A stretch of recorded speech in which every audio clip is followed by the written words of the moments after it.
Does gambling have whakapapa? In terms of the whakapapa, it's, our traditional ways, we didn't have anything equivalent to gambling in our traditional societies. This ngangara has been enforced on us. So harmful gambling disintegrates the tapu and the mana of the individual, but also within that, it also disintegrates the whānau, because we are collective. So we're attached to whānau, we are attached to our hapu, we are attached to our iwi, and we're attached to our communities. And so not only is it impacting on the person, it's also infiltrating our collective units. And so the harm is spreading across into, and it's become quite intergenerational as well, but also it's impacting on our tamariki and our mokopuna and their futures. So one thing I really want to be clear with is that gambling is not our culture.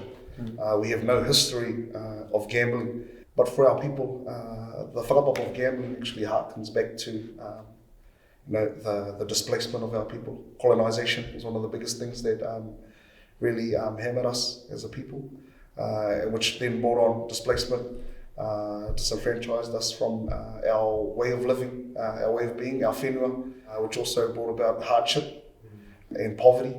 And so for our people, gambling was an escape, something, but we actually have moved away from the collectivism in which our people thrived on.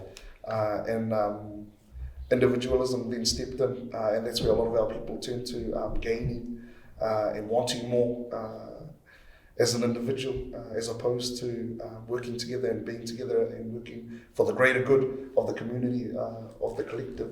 Something that I wanted to double back on what you've mentioned there is the hardship and the poverty, and something that really stood out to me around the whakaaro that you've shared. It's just not poverty a pukoro, but it's poverty a whakaaro, and the more we sort of go down that huarahi of having poor thoughts, that's where I think a lot of the challenges continue to happen, and it's just repeating that same cycle that was by design, by what our tipuna and everything, all of our tipuna have gone through. But for us to be in the space where it's now normalised in a sense, and this ngārara is just unseen, it's invisible, which makes it so hard to have the conversation about.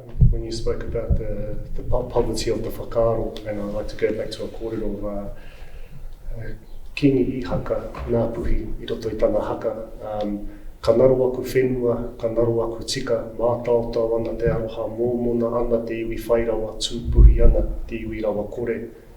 And I roto I tērā kōrero, in that kōrero it talks about e rua nā rau patutanga.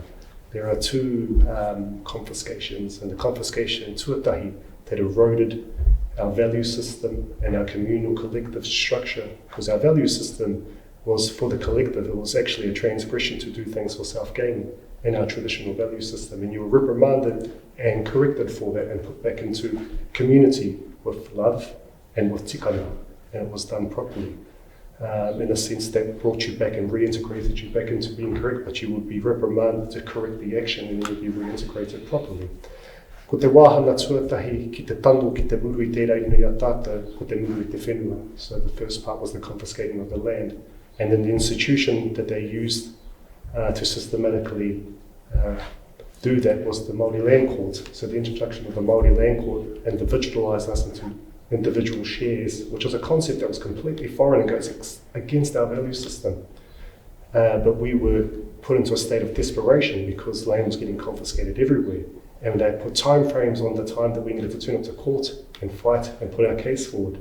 And they played one off against the other. There was a big gambling going on, there's a lot of gambling going on there, and it eroded our value system, and that was the first part of stripping us and demoralising us and, taking away our tapu, our mana of people, how we are. Now the second one is ko te pōhara o te whakaaro.